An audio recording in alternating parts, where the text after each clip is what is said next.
या गुरुमाऊलींना मी वंदन करतो, पण आज आपण सगळे या गुरुपौर्णिमेच्या दिवशी आपल्याला गुरुसारखी असलेली, मातेसारखी असलेले आपली पार्टी, आपला पक्ष, भारतीय जनता पक्षाच्या अधिवेशनामध्ये या ठिकाणी आलो आहोत. आणि आपल्या सगळ्यांना एकच गोष्ट शिकवली आहे की आपला गुरु कोण आहे. आपला गुरु आहे भगवा ध्वज, भगवी पताका ही आपला गुरु आहे.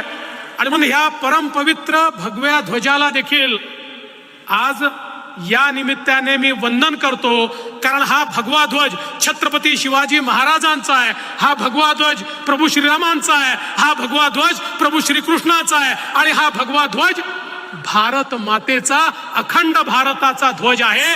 आणि म्हणून या गुरुला या निमित्ताने मी खऱ्या अर्थानं